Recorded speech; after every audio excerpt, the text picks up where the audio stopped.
Oke, welcome to my channel dari Siregar, dan di video kali ini aku pengen ngajak kamu buat nulis bareng aku ya. Di mana aku sih pengen challenge diri aku sendiri sih. Aku bisa nggak ya nge-breakdown as I write gitu, on the go, proses kreatifku, proses menulisku seperti apa. Supaya aku dari segi akunya ya, supaya aku bisa mengenali lebih jauh proses menulisku seperti apa. Juga aku pengen tahu kira-kira aku sanggup gak ya dalam waktu ya around 1 hour lah ya, nyelesain 1 jam nulis sampai selesai satu artikel tuh, kira-kira bisa atau enggak. Soalnya udah lama juga gak sih? Udah lama juga nggak nulis kayak gini ya. Nah, aku juga pengen nunjukin kamu, siapa tahu kamu butuh, siapa tahu kamu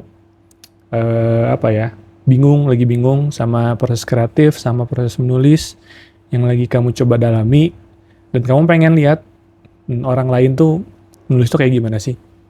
Nah, aku mau coba nunjukin itu, dan video ini terinspirasi dari Danny Beller ya, salah satu komika favorit aku. Dia bikin cara nulis stand up ya, dari awal sampai dia nge-open mic-in si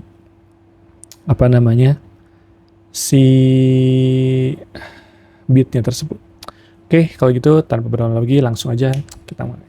Oke, teman-teman semua, kita mulai aja langsung prosesnya. Dan biasanya aku kalau mau nulis mulai dari paper blank ini ya, kosong ya, jelas lah, juga dari nol. Tapi proses pertama yang mau aku coba di sini adalah, atau yang biasanya aku lakukan adalah mulai dari satu kata atau satu kalimat lah yang nanti akan dikembangkan. Satu kata ini bisa apa aja ya, bisa topik, bisa apapun yang muncul di kepala kamu gitu. Dan di sesi ini aku punya satu kata atau topik yang muncul di kepala aku, yaitu self-writing ya. Jadi aku bakal tulis dulu di sini topiknya tentang self-writing ya. Nah, dari sini kita bisa coba untuk ngembangin lagi. Karena topik ini kan masih terlalu general ya.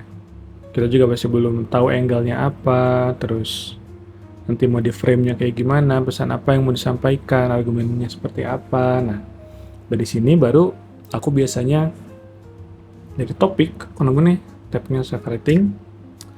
Lalu aku mau pesan untuk claim atau message, biasanya claim aja lah, claim atau tesis biasanya claim. Nah, claim aku di sini adalah self-writing, biasanya ini dalam bentuk satu kalimat.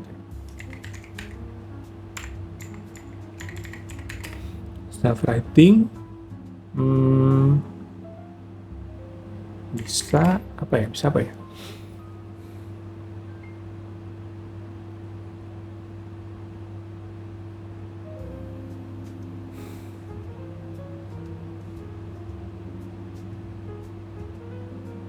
Bantu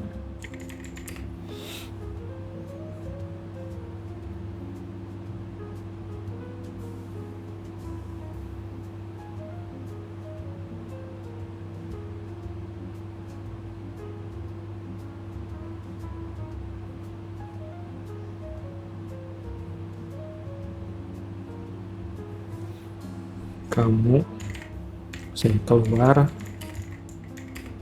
dari kebuntuan, jangan kebuntuan. Self-writing bisa bantu kamu keluar dari, bukan zona nyaman, tapi apa ya?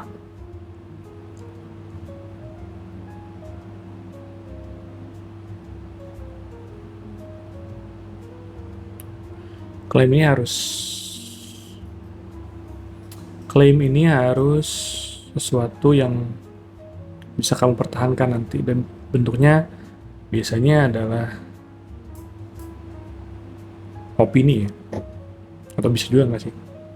Self-writing apa ya? Ini benar-benar dari nol banget nih. Self-writing bisa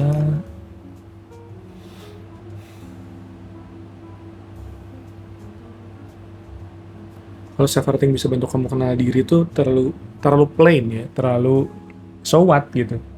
Self rating bisa bantu kenal diri, emang dengan kenal diri so what gitu kan. Nah, yang di-tackle di sini klaimnya harus bisa solving problems. It's like a promise to something.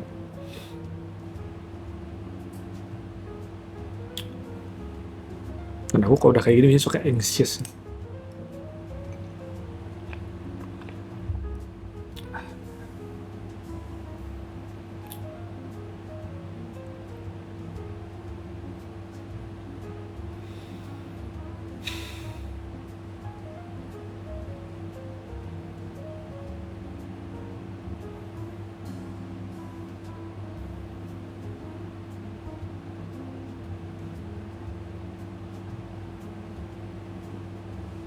Oke. Ini deh coba. Self rating bisa bantu kamu mengelola overthinking tentang diri sendiri. Kayaknya better nih daripada tadi self rating, soalnya kan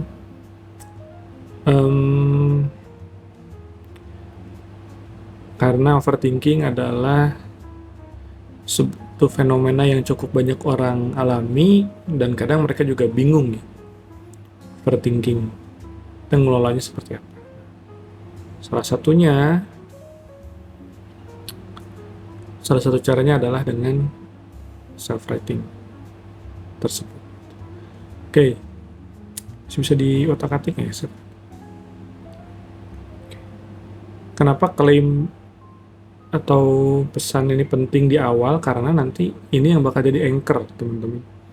Ini nanti bakal dipakai ini sebagai landasan untuk kita ngembangin tulisannya ke depan.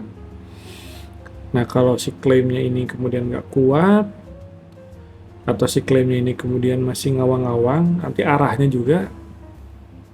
tulisannya kadang suka ngawur ya, kemana-mana. Makanya si klaim ini perlu di awal ditentukan terlebih dahulu. Satu kalimat aja cukup, ya, atau premis ya begini. Satu kalimat aja cukup.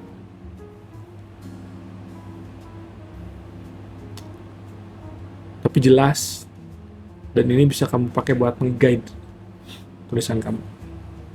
Oke, self rating bisa bantu kamu mengelola overthinking tentang diri sendiri.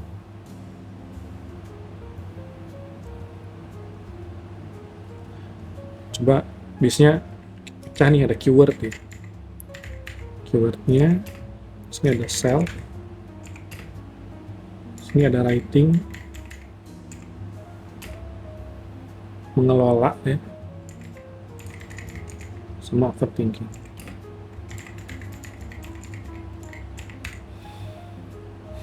Nah, keyword ini penting untuk di highlight. Kenapa? Karena nanti kita kalau masuk ke argumen ya, ini nanti yang bakal kita kembangin lebih jauh, dan juga biasanya kita butuh definisi-definisi tentang hal-hal atau istilah-istilah ini. Mungkin mengelola nggak perlu deh. Self writing dan overthinking nih. Oke. Nah, klaimnya udah ada kan. Nanti sekarang kita coba buat argumen. Argumennya apa aja? Argumen 1. Kenapa self writing bisa bantu kamu mengelola overthinking tentang diri sendiri? Ini masih ngarang argumennya, nanti kita coba cari argumen yang lebih ini ya, yang lebih ada referensi pendukungnya.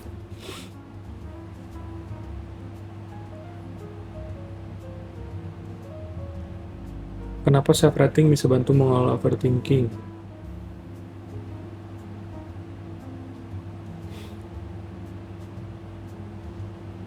Karena kebanyakan orang overthinking didiemin, jadi kan orang ngeluh overthinking tapi nggak diapa-apain, jadi didiemin gitu terus kan, nggak dicoba cari solusinya, nggak coba diurai pikirannya, jadi terus aja overthinking. Nah, ini Bisa ya kayaknya. Argumen satu, self writing bantu ngelola overthinking tentang diri sendiri karena kebanyakan orang, satu, kalau overthinking itu didiemin, makanya mereka merasa terus aja lelah dengan overthinking tersebut.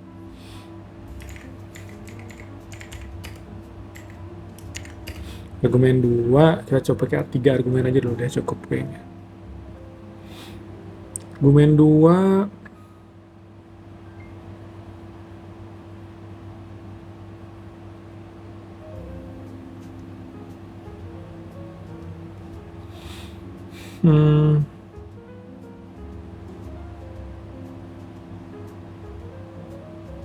Oke, kalau pertama kebanyakan orang overthinking didiemin, sekarang kebanyakan orang overthinking cari pelarian. Nah, argumen kedua, kebanyakan orang overthinking cari pelarian, seperti nonton Netflix, maraton, apa segala macem. Nggak didiemin, tapi dia cari satu cara untuk menenangkan overthinkingnya. Yang itu tuh malah cuman ngasih comfort sesaat aja ya. Karena kan kalau kita nonton apa segala macam, kita bisa ngedistraksi diri kita ya buat lepas dari overthinking atau objek pikiran kita ke objek pikiran yang baru, yaitu film atau series yang kita tonton. Nah, cuman kan itu cuma sesaat. Dia tidak menyelesaikan apapun. Oke, jadi ini bisa dipakai. Argumen 3. Ini sebenarnya lebih ke laying out the foundation ya, argumen 1 sama 2 ya. Dia ngomongin tentang kenapa si writingnya sendiri ya bisa ngebantu gitu.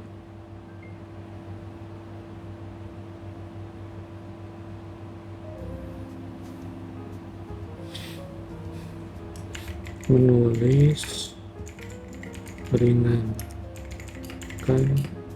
beban kognitif. Soalnya nulis ngeluarin tadi kan kalau overthinking itu kebanyakan yang dipikirin, nah nulis karena overthinking itu ngasih beban ya, ke kognitif kita. Nah nulis itu ngeluarin beban itu pelan-pelan sehingga kognitif kita tidak begitu kelelahan dan bisa berpikir dengan lebih jelas. Mungkin perlu satu lagi deh, menulis meringankan beban kognitif, atau 5 ya, coba 5 deh.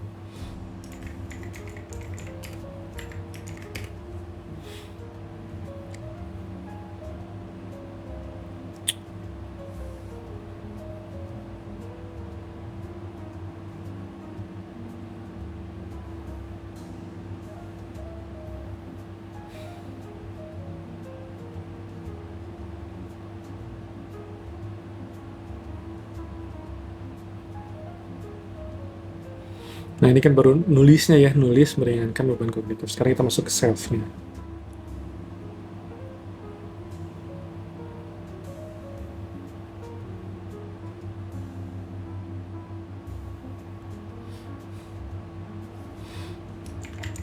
Menulis tentang self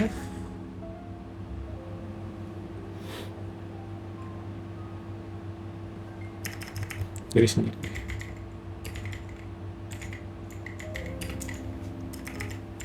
Bantu dan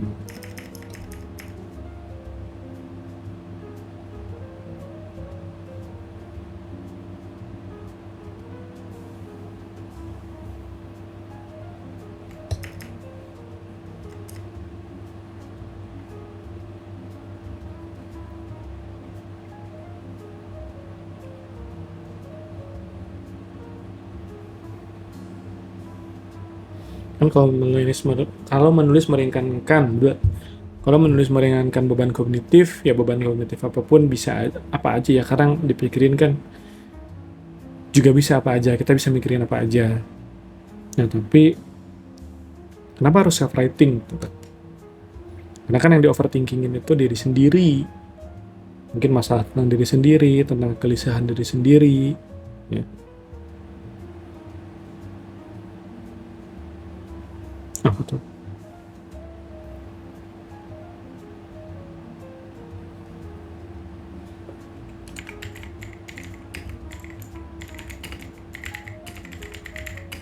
Nulis tentang diri sendiri,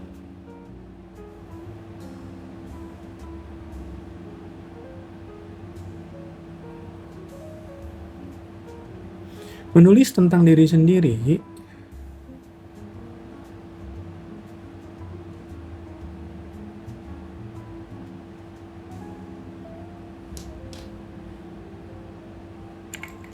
membuat seorang lebih objektif dalam nilai dirinya. Oke, 4 aja kayaknya cukup ya. Ini bisa dieksplor sih. Oke, ini argumennya udah ada, dan argumen ini masih belum pasti ya, karena nanti argumen ini bakal kita cari referensi pendukungnya, apakah benar ini tuh kayak gini, atau ternyata enggak.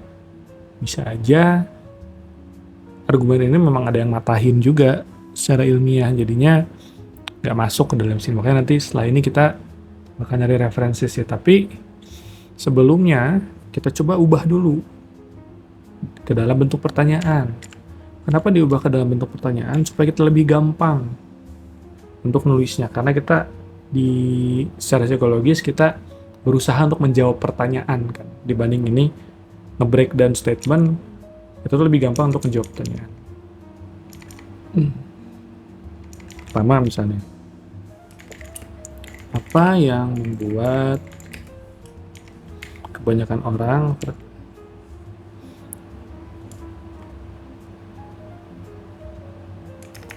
diam ketika overthinking misalnya.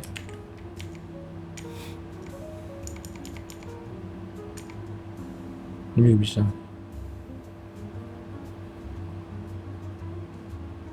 Mengapa sama ini sebenarnya? Mengapa kebanyakan orang yang overthinking cari pelarian?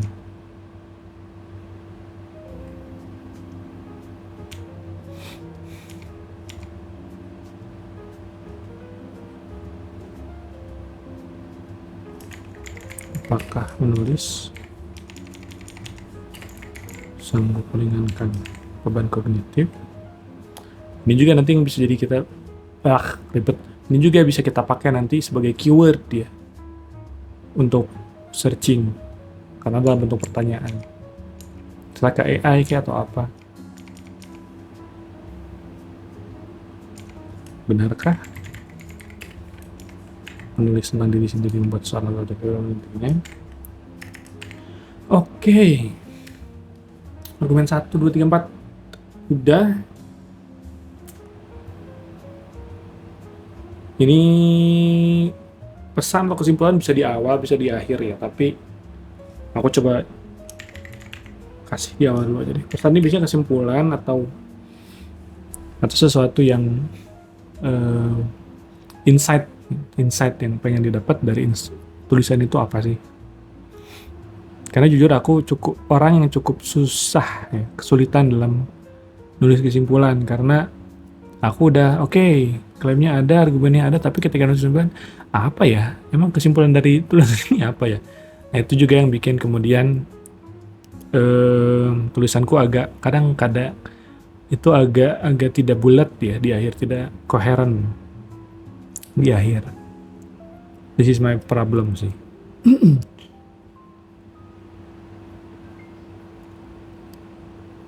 Insight atau pesan dari ini apa ya? Self-writing bisa bantu mengelola overthinking tentang diri sendiri. Pesan yang disampaikan adalah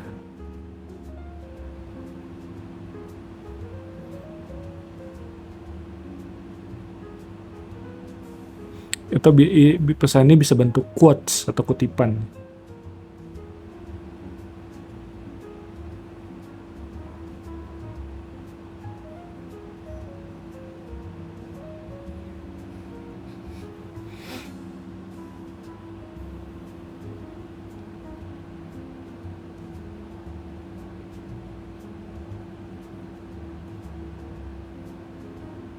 Sel.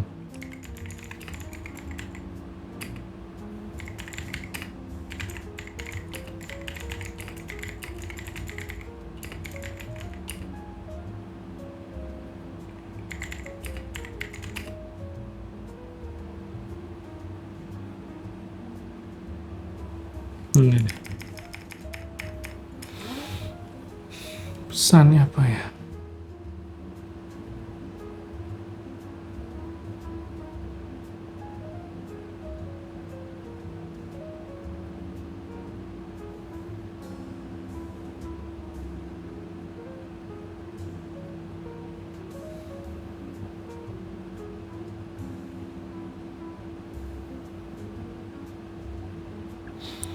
Atau skip dulu gitu ya? Pesan skip dulu kali ya?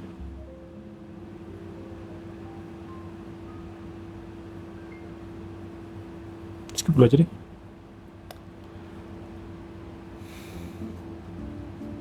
Oke, ini fondasi dasarnya udah ada sih, aku recap dulu dikit ya. Kita udah nemu topiknya adalah self-writing, kemudian claim yang dibikin adalah self-writing, itu bisa bantu kamu mengelola overthinking tentang diri sendiri. Nah, keyword yang didapat di sini self-writing dan overthinking. Argumen satunya, apa yang bikin kebanyakan orang diem ketika overthinking? Argumen duanya, kebanyakan orang overthinking cari pelarian. Kenapa? Argumen ketiganya, nulis sanggup meringankan beban kognitif. Ya, benar nggak? Nanti kita coba eksplorasi. Terus yang keempat, nulis tentang diri bikin seorang lebih objektif tentang dirinya sendiri. Yang dapat adalah, nah kita coba balik ke sini nanti ya setelah kita melakukan eksplorasi. Tapi kurang lebih gini teman-teman, step satunya ya. Step 1 outlining, lupakan line.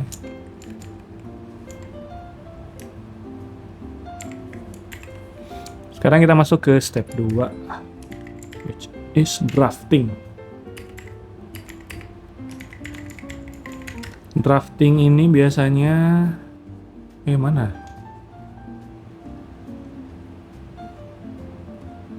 In a form of free writing ya, tapi karena kemudian meskipun free writing, karena kita udah punya outline sebelum di awal, outline kasar ya, jadi nggak free banget lah. Kita punya guidelines yang ngebantu kita ngarahin tulisan kita ke sini. Kita mulai dari awal ya. Biasanya kalau di awal tuh aku nulis latar belakang masalahnya dulu. Latar belakang. Kenapa aku nulis ini? Ya. Kenapa aku nulis latar belakang masalah untuk menjelasin kenapa aku bisa sampai ke klaim ini. Ke self-writing itu bisa bantu ngelola overthinking tentang diri sendiri. Oke. Bismillah.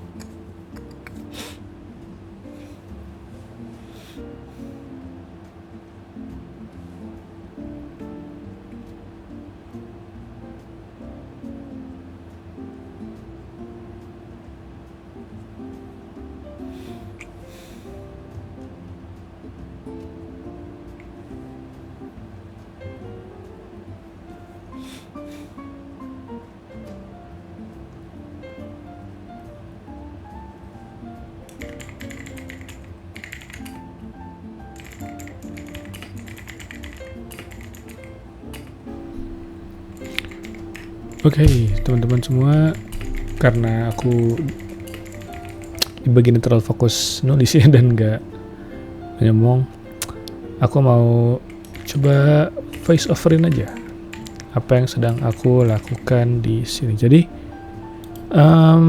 sekarang tuh aku mau mencoba nge-layout latar belakang masalahnya ya. Nulis latar belakang masalahnya dimulai dari fenomena atau kenapa sih overthinking ini cukup jadi concern banyak orang. Ini supaya kita bisa nge-grab salah satunya ya, nge-grab. Nah lagi ya. Perhatian orang lewat ini supaya orang relate, oh ada fenomena ini, aku ngalamin ini. Kita ada dalam satu frekuensi atau satu field yang sama lah. Penelitian ada sih, tapi itu kan bukan variabel psikologis ya. Tapi teliti kok.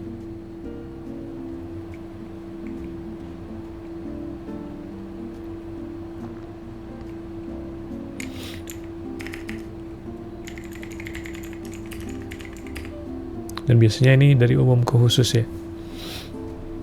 Dari umum dulu apa fenomena umumnya, terus nanti kita mulai mengerucut ke yang lebih khusus lagi.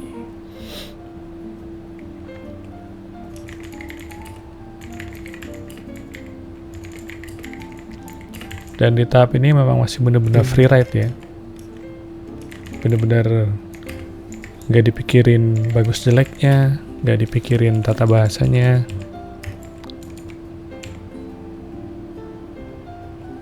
Yang muncul di pikiran aja pokoknya ditulisin.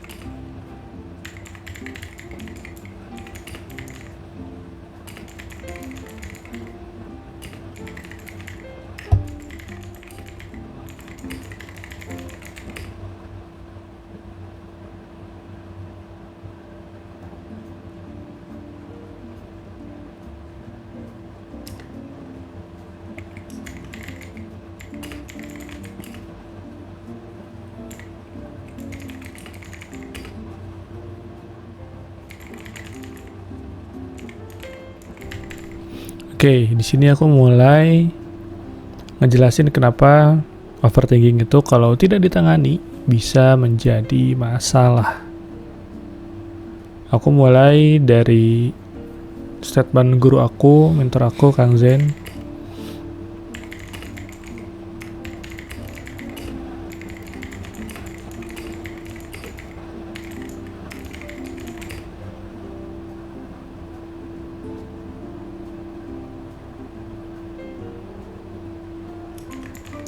Beliau pernah bilang soal bukan tahapan berpikir ya, tapi lebih ke bagaimana kalau kita tidak mengendalikan pikiran itu dan dibiarkan begitu saja, kita bisa kehilangan kendali ya dan jadi anxiety. Dan itu ada tahapan-tahapannya yang nanti bakal aku jelasin di sini. Enjoy.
Ini kayak perlu ditambahin deh. Paragraf 1, soalnya paragraf 2 aku ngomongin anxiety. Termasuk anxiety.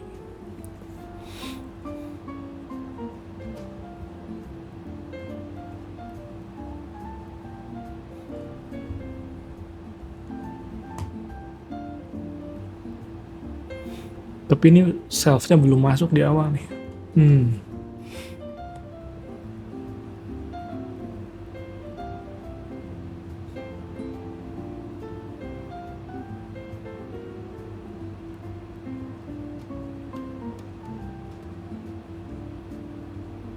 Tapi nanti bisa masuk ke, ini bisa masuk ke, ini kan masih bahas overthinking ya, nanti lah kita self-nya coba di next.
Kayaknya begini nanti di voiceover aja kali ya.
Di sini aku lihat contekan ya, karena ada beberapa hal yang lupa, dan si journey tadi, tahapan-tahapan tadi udah pernah aku jelasin sebelumnya di Writing for Well-being. Kalau kamu mau recorded workshopnya bisa. Dan sekarang aku coba untuk ini ya, nyari tahu bedanya si worry juga fear itu apa. Dan aku ngelakuin ini karena lupa. Dan memang masih berdasarkan seperti yang kamu lihat ya, belum mendalam. Yang penting aku tahu dulu aja, karena nanti tentang definisi yang lebih mendalamnya akan aku lengkapi di proses editing.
Nah sekarang aku udah mulai coba ngaitin si overthinkingnya itu ke konteks self ya, dimana rangkaian-rangkaian berpikir yang sebelumnya aku sebutin yang ada 5 tadi itu coba aku tarik ke konteks self, nanti bakalnya jadi kayak gimana.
Nah kita udah nge-cover nih, baru overthinking sih belum. Nah, masalahnya baru masuk ke masalahnya, cukup panjang juga ya. Masalahnya nggak semua orang menyadari hal ini dan tahu bagaimana mengantisipasinya.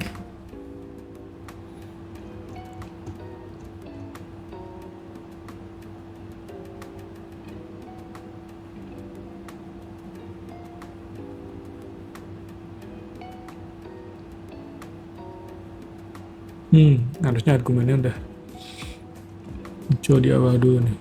Klaimnya sudah muncul di awal dulu harusnya sih.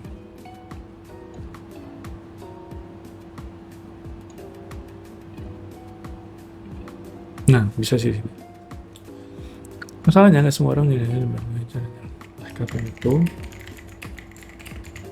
kamu perlu satu cara misalnya untuk mengelola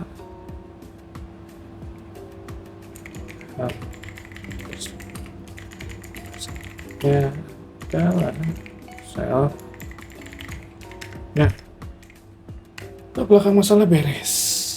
So kita ke argumen satu ya.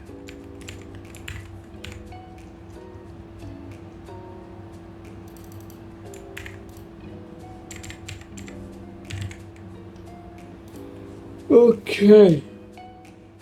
Lumayan tuh. Berapa kata? 500 kah? 500 ya. Nah asik kan kalau misalnya kita punya anchor untuk 188. Kalau kita punya anchor buat nulis tuh enak jadinya, fokus gitu kemana-mana. Sekarang argumen satu. Argumen satunya adalah, nah orang lain tuh diem.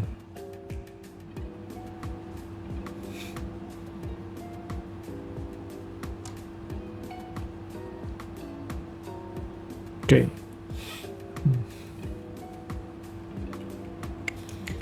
Kebanyakan orang tahu bahwa dia sedang sakit.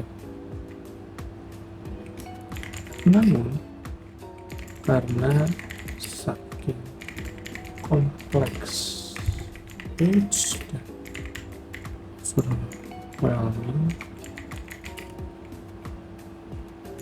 bingung terus ngapain. Dia terus berkutat sama pikirannya sendiri. Dia terus mengulang dirinya sendiri.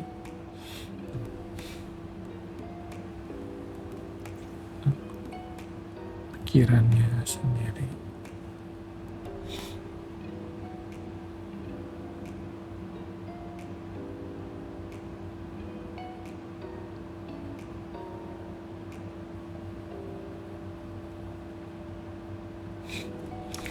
Itu membuat dia jadi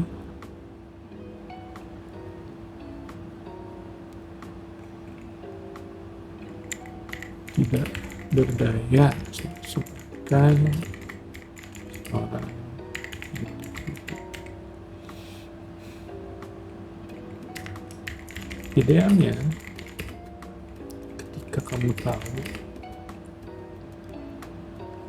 kamu sedang berada dalam posisi itu, kamu melakukan sesuatu. Kamu berusaha keluar masalah. Sayangnya,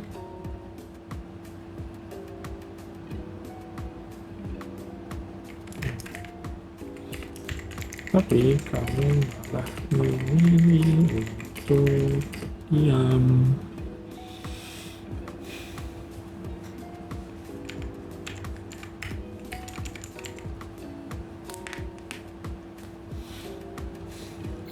Maksudnya pertanyaannya tadi, kenapa orang memilih diam ketika sedang mengalami overthinking? Kenapa ya? Kita coba ngarang dulu deh. Kita coba ngarang dulu.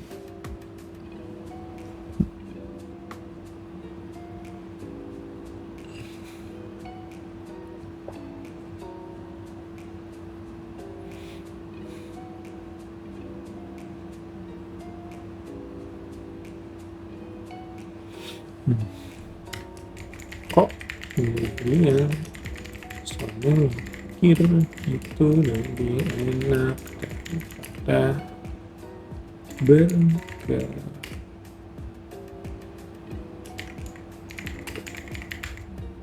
Kamu mikir, kamu cuma perlu diam dan urusan. Tapi kalau gerak dan mencoba memecahkan masalah, kamu harus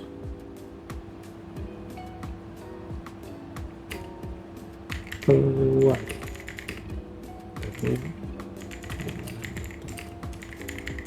sehingga kamu akan makin merasa dunia sederhana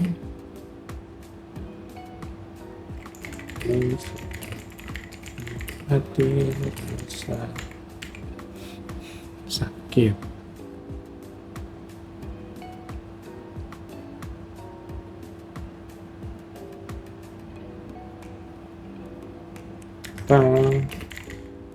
Bisa jadi kamu berharap lain yang akan menyelesaikan masalahmu.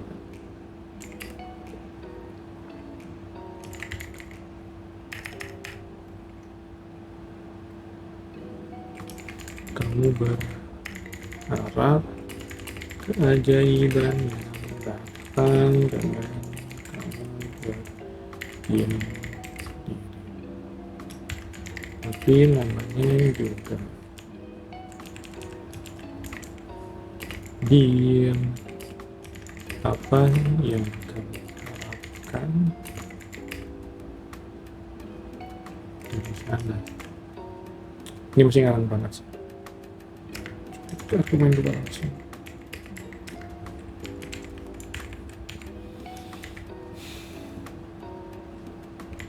Selain bergerak,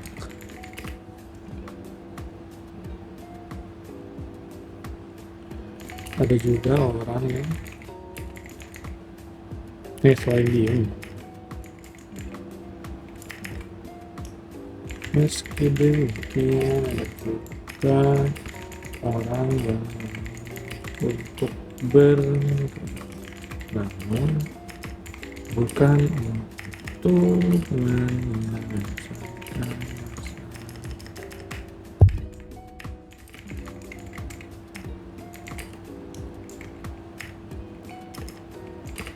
mereka untuk mencari ketenangan dan kenyamanan. Dengan cara apa? Mudah distraksi sehingga kita distraksi itu bisa dibagi menjadi dua. Ada distraksi positif dan negatif. Distraksi positif adalah distraksi yang mencari dengan melakukan kegiatan yang tidak harmful, misal nonton Netflix. Dengan menonton serial ini, dengan nonton serial kamu sedang mencari escape. Apa escape tuh ya? Kamu sedang kabur ya? Kamu sedang kabur dari dunia nyata dan tenggelam di fiksi.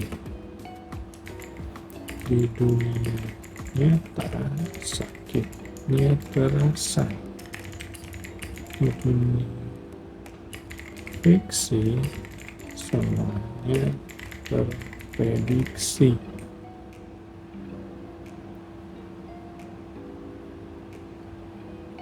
Dan kamu tidak perlu secara langsung supaya tokoh yang ada di dalam serial tersebut, hingga grammar juga bisa cek-cekan tanda baca dan segala macam, sehingga kamu bisa merasa lebih nyaman.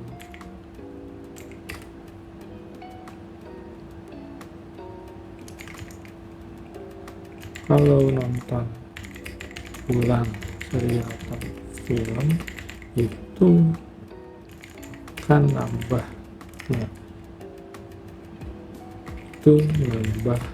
ekstra kegiatan, soalnya kamu udah tahu ceritanya seperti apa, sehingga kamu tidak perlu memproses lagi secara kognitif alur dan segala twist. Kamu tinggal nonton dan menikmati acara.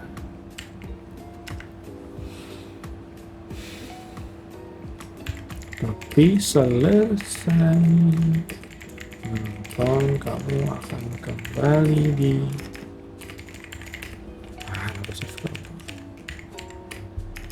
dihantui perasaan yang sama lagi. Kamu akan kembali overthinking lagi, karena yang kamu lakukan tidak menyelesaikan masalah sama sekali. kamu lakukan hanyalah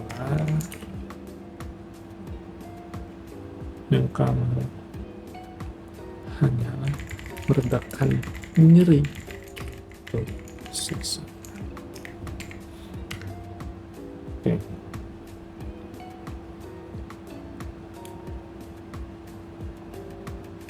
Meskipun judul distraksi positif masih lebih baik dari distraksi negatif, sebab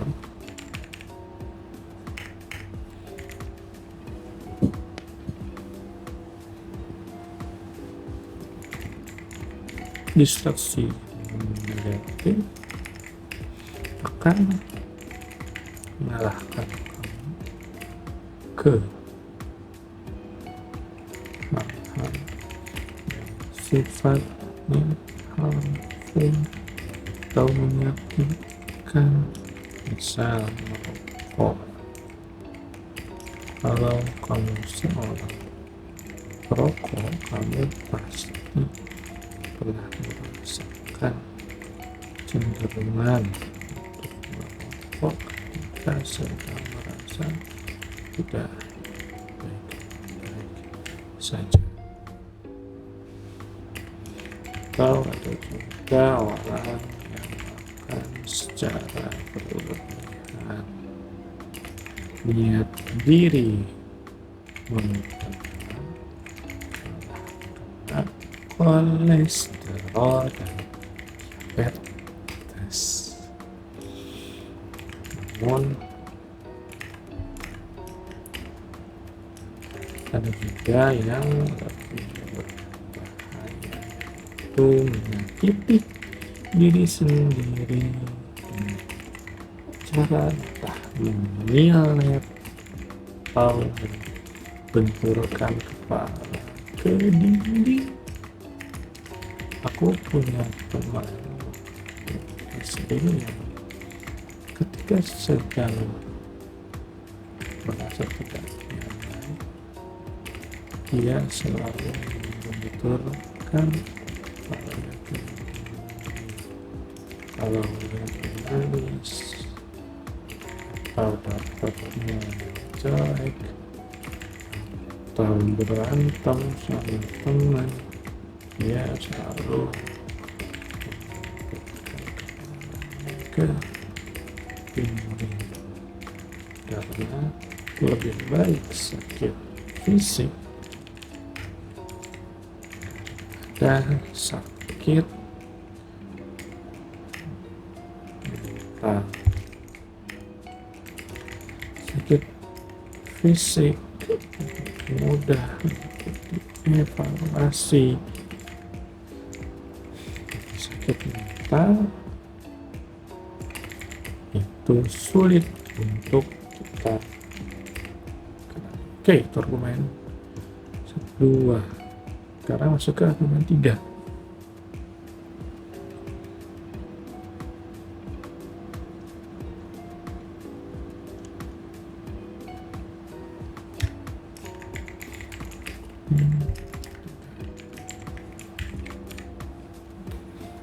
Menulis pada dasarnya bisa menolong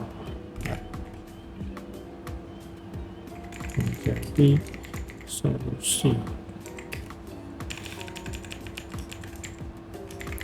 sebab menulis bisa meringankan beban kognitif seseorang. Kamu mungkin mendengar bahwa kapasitas otak seorang itu terbatas. Kamu hanya bisa menampung informasi dalam jumlah tertentu dalam periode. Kalau lebih itu, kamu akan burn out, kamu akan stres, kamu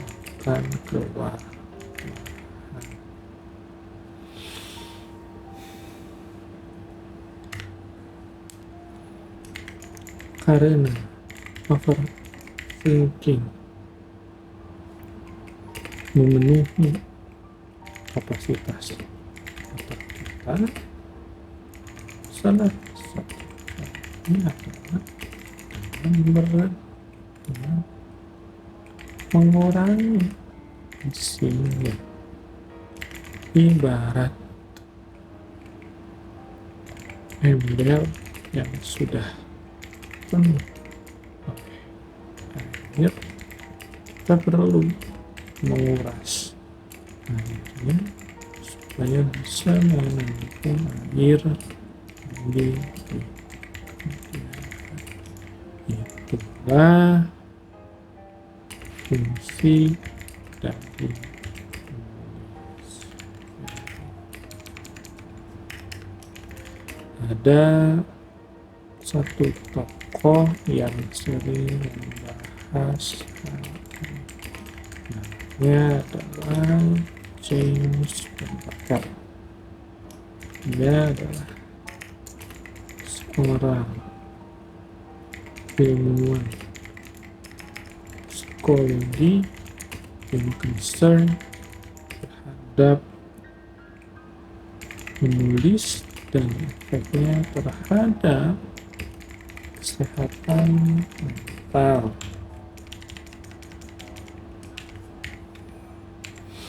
Kayaknya target 1000 tercukupi sih, 1000 kata ya. Udah 1128. Kayaknya udah argumen 3 dan jujur agak capek sih.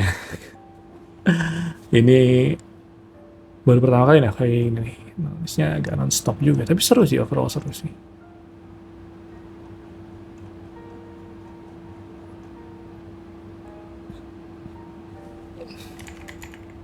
Menurut Pennebaker, kita itu ketika kita memandang sesuatu, nah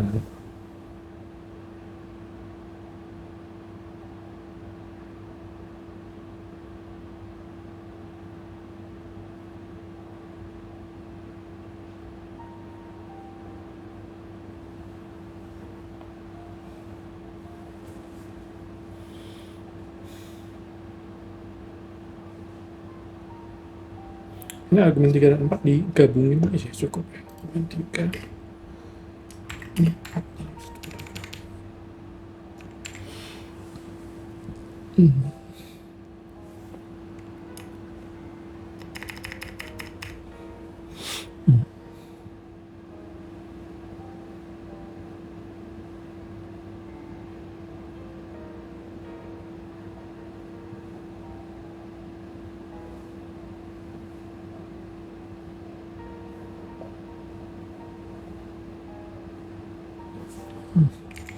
ketika kita menulis, kita sedang mentransfer beban kita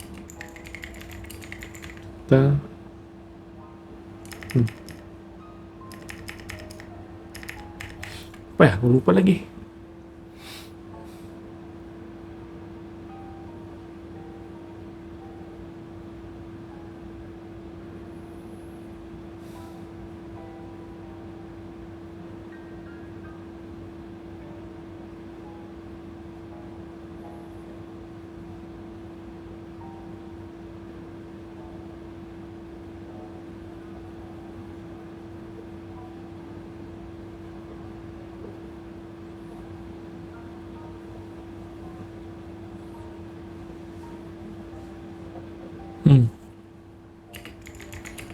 Orang yang sering memendam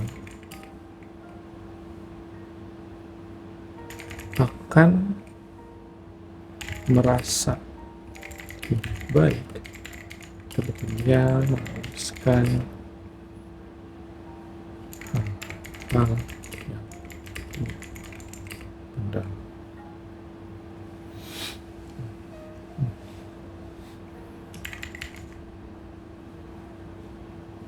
Bukan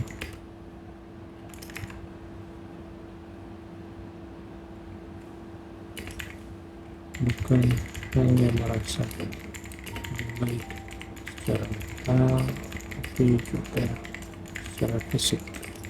Sebab orang yang banyak mendam, sebab informasi atau perasaan yang dipendam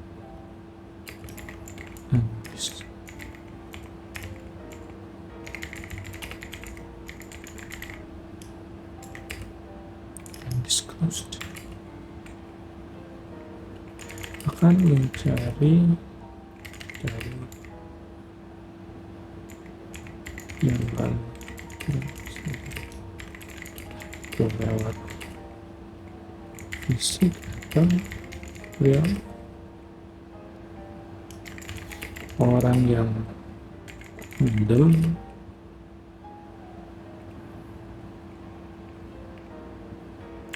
bisa jadi tiba-tiba gatal-gatal atau vertigo,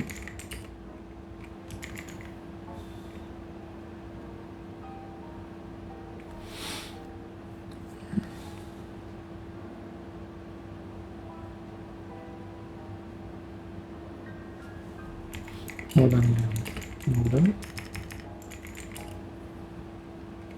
bisa juga tiba-tiba kebutan di jalan dan bahkan diri dan orang.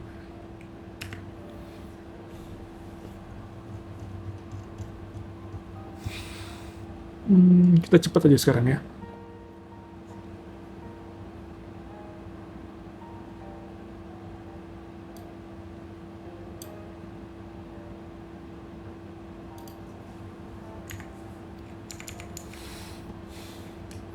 Ini manfaat ini dirasakan bukan hanya ketika kamu punya masalah,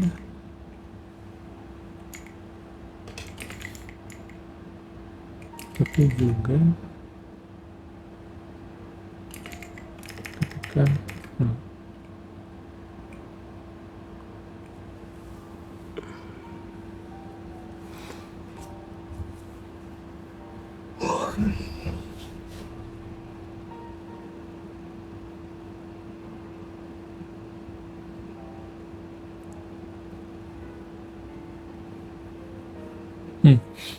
kamu tapi juga ketika kamu bingung dan overthinking dengan diri sendiri. Apa tadi klaimnya? Lebih objektif ya. Sebab menulis tentang diri.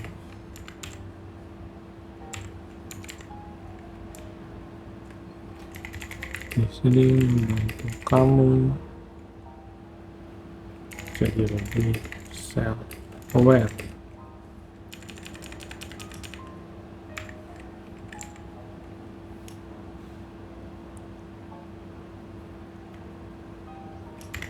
Yang dimaksud self-aware adalah menjadikan diri sebagai objek evaluasi.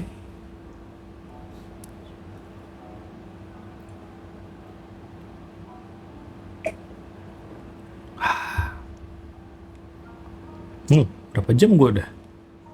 Cek dulu deh.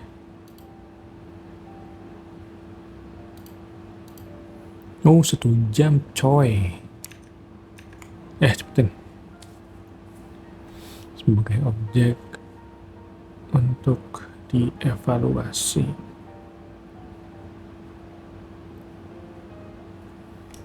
Dengan menjadikan diri sebagai objek untuk dievaluasi, kamu bisa menilai diri kamu dengan lebih objektif.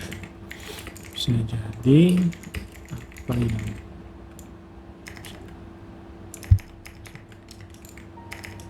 ketika kamu overthinking, kamu kesulitan untuk mengevaluasi masalahnya.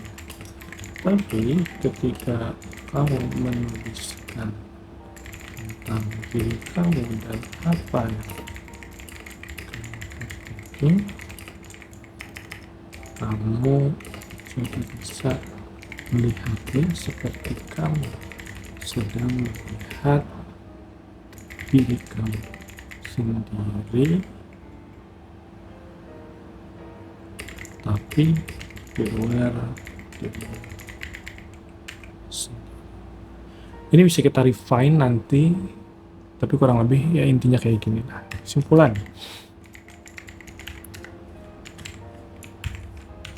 kesimpulannya nanti kita bisa gimana caranya nanti pas.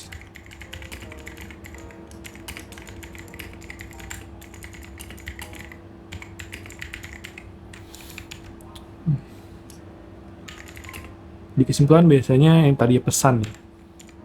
Pesannya adalah tadi jangan takut menulis tentang diri sendiri. Oh iya, kita coba tulis pesannya, jangan takut,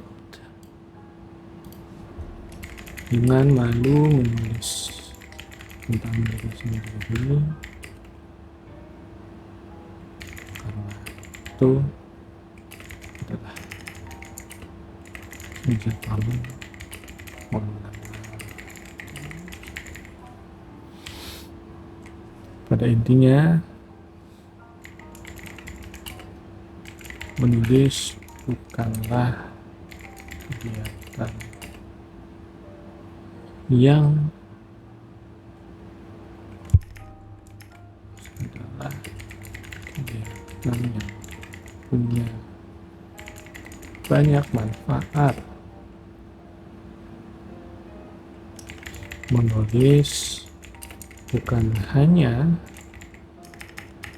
kamu melakukan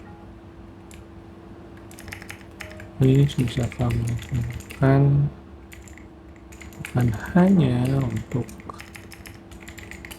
mencari uang.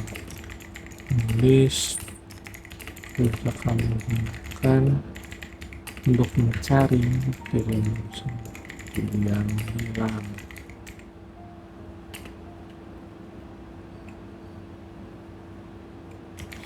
Ketika kamu merasa overwhelmed dari overthinking, menulis bisa menjadi solusi. Mungkin menulis tidak akan menyelesaikan masalahmu yang utama, tapi menulis bisa membantumu meredakan rasa sakit, mengurangi pikiran, dan menjernihkan perasaan. Dan masukin yang terakhir tadi. Ini masih far from good sih. Maka dari itu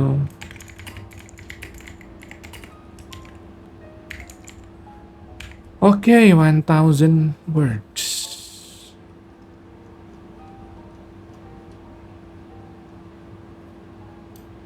Oke, 1300 untuk draftnya. Stop dulu OBS-nya.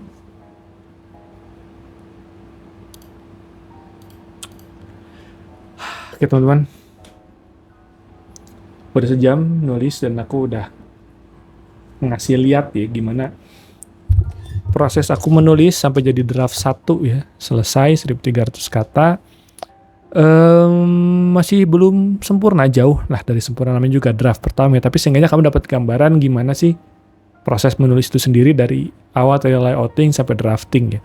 Mungkin nanti di videonya akan aku isi beberapa voice over supaya kamu sendiri bisa nangkap ketika aku nulis tadi ya. Soalnya aku banyak diem ya tadi pas nulis. Dan nanti untuk editingnya aku akan nunjukin di video berikutnya. Segitu aja dulu video kali ini. Kita nulis lagi bareng di video berikutnya. Bye.